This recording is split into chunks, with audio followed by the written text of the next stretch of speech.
Salah satu tantangan besar untuk business owner dan top management dalam kerja dengan marketer adalah pengetahuan yang bisa tahu nih, mana sih marketer yang oke, mana yang enggak, baik itu in-house maupun consultant.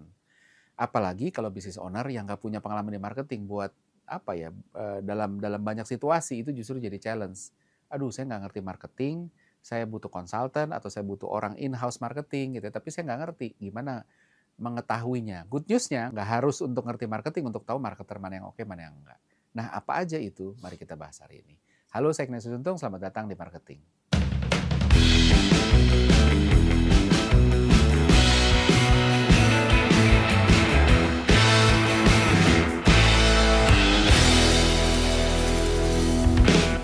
Di episode lalu kita udah bahas soal biasanya business owner dan top management dalam bekerja sama dengan marketing. Yang akhirnya bikin kerjaan marketing ini jadi nggak smooth dan nggak sesuai ekspektasi. Nah, ada beberapa hal yang kita perlu ingat kenapa ini terjadi. Yang pertama, marketing is the most difficult role yang sering dianggap mudah. Jadi marketing itu adalah salah satu bidang yang paling sering dianggap mudah padahal dia susah gitu ya. Karena apapun kerjaan kita termasuk top management juga adalah konsumen. Jadi seringkali orang-orang non-marketer merasa, saya ngerti konsumen lah gitu ya, saya ngerti marketing, saya kan juga konsumen gitu. Padahal nggak sedikit di marketing, yang apa yang kelihatan di luar berasal dari thinking proses yang detail di dalam. Bikin iklan nggak sekedar bikin cerita, bangun brand nggak sekedar bangun awareness. Yang kedua, marketing adalah bidang yang nggak diregulasi. Semua orang bisa jadi marketer, bahkan tanpa sertifikat atau background pendidikan marketing. Nggak kayak dokter, nggak kayak pilot. Di satu sisi bagus sebenarnya, karena jadi inklusif. Tapi di sisi lain, akhirnya standar kualitas marketer jadi amat sangat beragam. Nah, banyak yang ngerasa marketing bisa dilakukan dengan eksperimen karena nggak gede risikonya. Kalau dokter kan nggak bisa coba-coba, urusannya nyawa orang. Begitu juga dengan pilot, mau nggak coba-coba? Kan nggak bisa gitu ya. Makanya dua profesi itu orang nggak bisa coba-coba, ya udah coba aja deh, nih orang belum pengalaman sih, tapi coba deh, pinter kok, nggak bisa gitu. Tapi kalau di marketing, karena risikonya dianggap tidak besar-besar amat, maka orang akhirnya coba-coba. Nobody dies. Kalau marketing salah juga nggak ada yang mati, nggak ada taruhan nyawa, jadi eksperimen aja, terus lihat hasilnya gimana. Padahal dampak dari marketing, positif dan negatif, nggak selalu instan, sehingga nggak selalu bisa dieksperimenkan. Bisa aja dampaknya baru muncul setelah beberapa tahun kemudian, baik itu positif atau negatif ya. Jadi bisa aja dampak positif baru muncul 2 tahun lagi, kalau dilakuin konsisten. Dan seringkali orang ngerasain ini nggak jalan, udah 2 tahun nggak jalan nih, ya udah deh, padahal bisa aja itu butuh waktu. Begitu juga dengan efek negatif, nggak selalu muncul. Lihatnya efek positifnya aja yang kelihatan duluan gitu ya. Padahal ada harga yang harus dibayar kemudian hari kalau terus-terusan dilakuin. Misalnya diskon, efek positifnya langsung penjualan naik. Tapi efek negatifnya baru muncul beberapa tahun kemudian ketika itu konsisten dilakukan. Nah, yang kayak gini sering nggak kelihatan di depan sehingga dianggap eksperimen yang berhasil sehingga diterusin. Sampai pada akhirnya kok sales mulai nggak gerak ya kalau dikasih diskon. Karena udah terlalu sering dikasih diskon. Nah, kali ini kita bahas dari sisi marketer, apa sih yang harus diperhatiin oleh brand owner dan top management untuk bisa menjustify apakah marketer ini oke apa enggak. Kalau kalian marketer, treat ini sebagai reference untuk bisa improve. Disclaimer, jangan telan mentah-mentah, karena setiap perusahaan bisa punya standar yang beda-beda, jadi silakan jadi ini sebagai referensi. Yang pertama adalah konteks consumer itu jauh lebih penting dibanding konteks industri.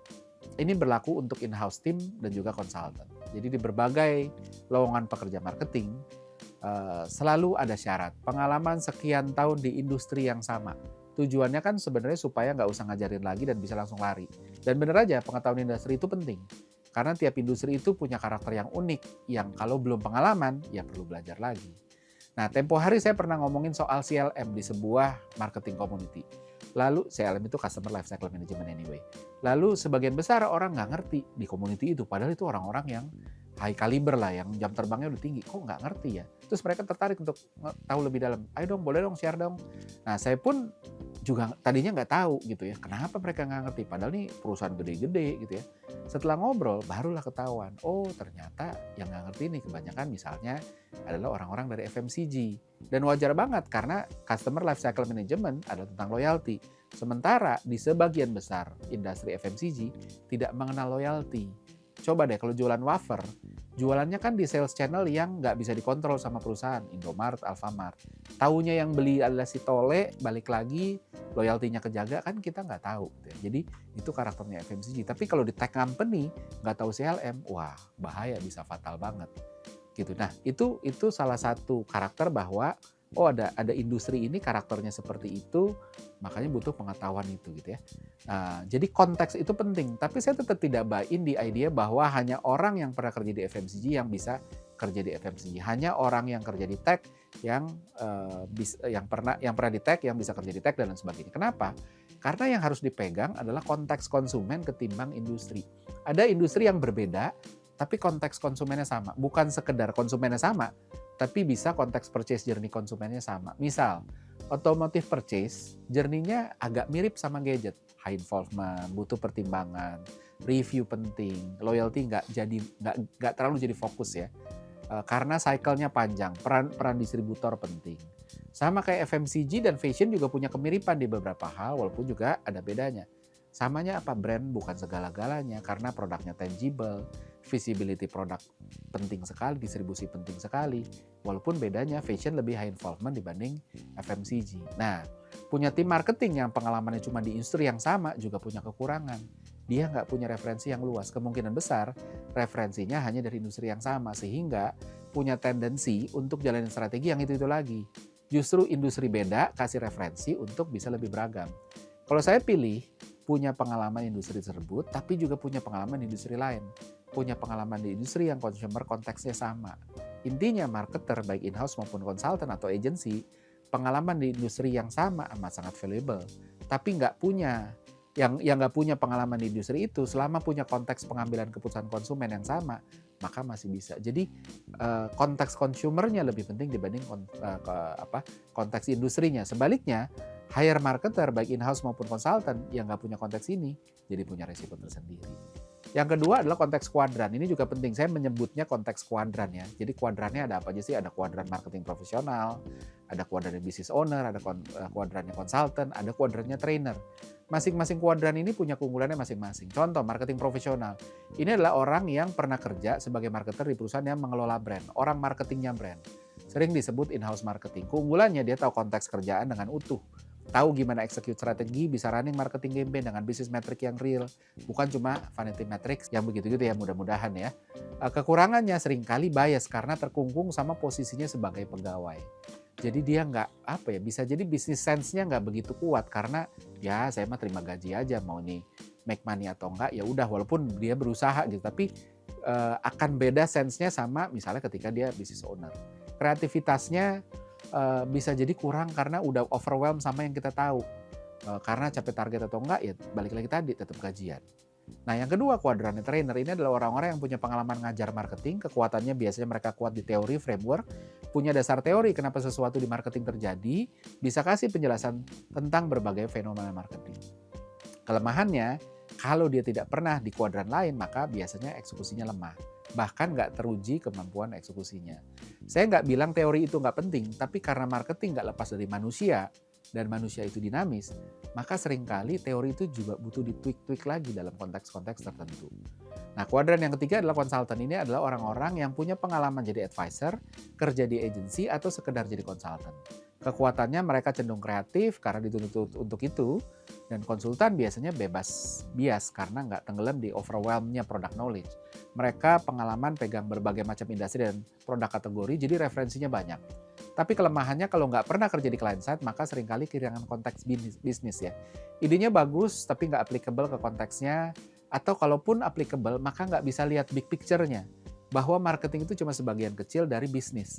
Apalagi advertising agency itu sebagian kecil lagi bahkan dari marketing. Jadi harus hati-hati. Kalau konsultan kita lihat dia konsultan apa. Kalau konsultan advertising, maka ya udah jangan ngomongin bisnis terlalu besar. Jangan dituntut mereka untuk yang sampai ke sana-sana, sampai ke sales. Karena belum tentu bisa sampai sana. Nah, terus yang terakhir adalah kuadran business owner. Ini adalah orang-orang yang punya pengalaman sebagai pengusaha alias yang punya brand. Kekuatannya business sense-nya kuat karena udah pernah ada di posisi harus jadi driver utama untuk drive bisnis. Selain itu, kalkulasinya juga harus kuat. Karena business owner harus ngeluarin duit dari kantong sendiri. Jadi perhitungannya tajam nih, kalau nggak nyampe duit saya nih, gitu kan. Nah, kelemahannya nggak punya konteks pegawai bahwa sebagai pegawai itu beda loh sama jadi pengusaha. Lihat deh episode lalu tentang biasnya owner. Belum lagi karena mereka yang punya usaha seringkali asal tabrak aja SOP di bypass tanpa ada yang lawan. Jadi kecenderungannya nggak terstruktur, yang penting jadi aja gitu, hasil akhirnya dapat gitu, resulting aja. Justifikasi cuma dari result, padahal banyak banget yang resultnya baik tapi nggak sustainable. Sebaliknya, nggak sedikit yang resultnya belum baik tapi progresnya konsisten dan akan jadi profitable dan sustainable. Nah, ketika nggak diteruskan. Nah, untuk posisi apapun, mau in-house, mau consultant, mau trainer, mau business owner, kalau bisa punya pengalaman dari 4 kuadran itu oke banget.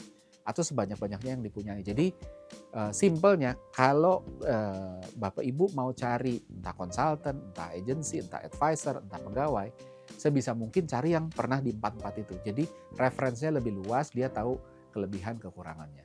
Yang ketiga adalah context role. Marketing itu kan luas. Ada yang otak kiri banget, digital marketing, marketing analytics, CLM. Ada yang agak-agak di tengah, yaitu brand management, campaign management, event activation, social media. Ada yang kanan sekali, yaitu kreatif dan content marketing. Nah, marketing isinya banyak spesialisnya. Dan namanya spesialis, technical knowledge-nya banyak. Kalau hire orang marketing atau consultant, ya nggak punya context role ini, maka susah. Agency kreatif nggak pernah punya exposure ke brand management dan marketing analytic misalnya. Atau digital agency nggak ngerti kreatif dan brand management. Itu sulit. Nah, belum lagi role di luar marketing yang berhubungan dengan marketing, sales, merchandising, pricing, supply planning, demand planning, growth, product, dan sebagainya. Semuanya itu punya specialty-nya masing-masing. Dan pengetahuan soal konteks role tersebut itu amat sangat bermanfaat. Apa harus pernah kerja di posisi semua posisi itu? Nggak harus. Tapi setidaknya punya experience yang cukup untuk kerja bareng sama role-role tersebut supaya bisa kerja sama, bisa mikirin konteks counterpart-nya dan bisa lihat big picture-nya. Nah, semakin sedikit exposure ke role yang banyak tadi itu akhirnya jadi silo. Bisa bagus di bidangnya, tapi nggak nyambung sama yang lain. Jadi sebisanya kalau bisa cari orang yang punya pengalaman kerja bareng dengan konteks role tadi gitu ya. Semakin sedikit exposure-nya ke role yang banyak tadi itu akhirnya jadi silo dan ya udah begitu aja gitu. Nah, selanjutnya adalah business sense. Ini penyakit umumnya orang marketing sebenarnya. Orang marketing itu bisa masuk dari dua jalur, spesialis dan generalis. Kalau generalis biasanya fokus di numbers, jago Excel, numerical literacy-nya bagus, tapi bisa lemah di technical specialty.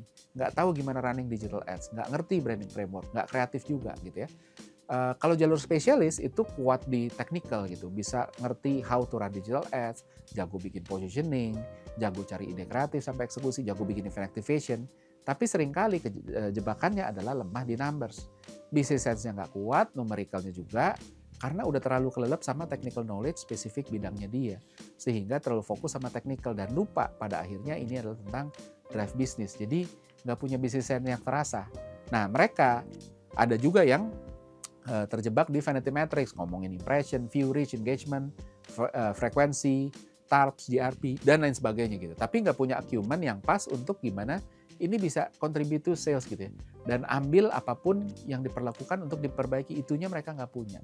Ini kriteria penting terutama untuk mid senior level ya. Kalau nggak ada ini, nggak punya business sense, maka sulit. Apalagi dia in-house ataupun consultant. Kalau dia nggak punya business sense-nya, akhirnya jadi kayak hire vendor, bukan hire consultant. Yang nggak kalah penting juga adalah knowledge dan framework. Ini adalah kemampuan untuk bisa reasoning apapun strategi yang mereka dorong secara plausible gitu ya. Menyadari inklusif dan tidak terregulasinya marketing ini sering banget bikin marketer cuma jago bikin activity tanpa tahu sebenarnya dampaknya apa sih untuk bisnis. Bukan sekedar nggak punya business sense, tapi bahkan nggak bisa jelasin ini nyambungnya gimana sama goalnya. Karena mereka learning by doing dan nggak cukup rajin untuk menstrukturkan sebenarnya apa sih yang mereka pelajarin.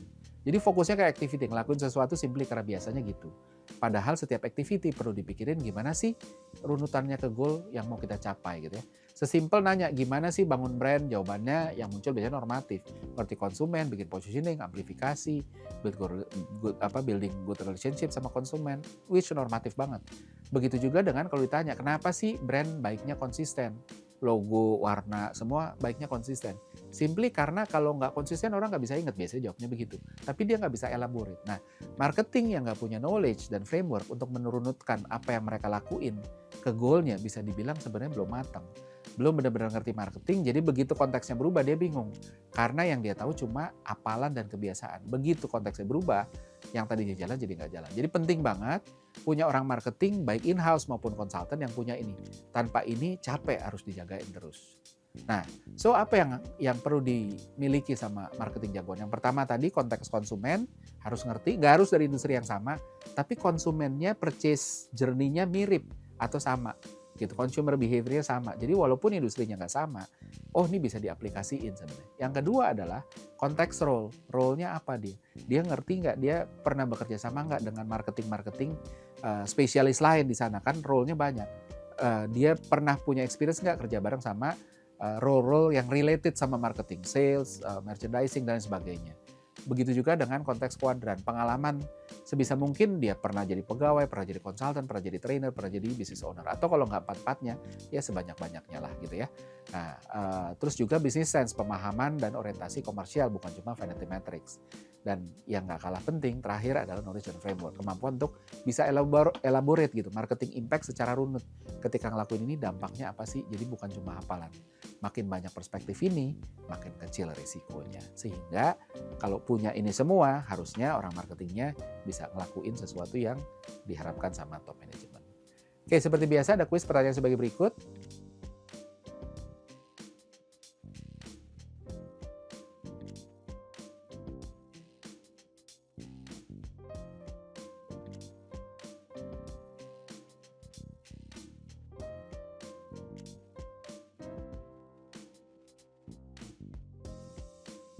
Dan pemenang dari episode kali ini bisa disaksikan di marketing episode selanjutnya. Maka dari itu selalu saksikan marketing di Marketers TV. Dan jangan lupa juga kalau ada komen, ada masukan, ada request, atau ada kasus yang kita mau bahas, tulis di komen, nanti kita bawa ke dalam podcast. Saya Ignatius Untung, pamit undur diri.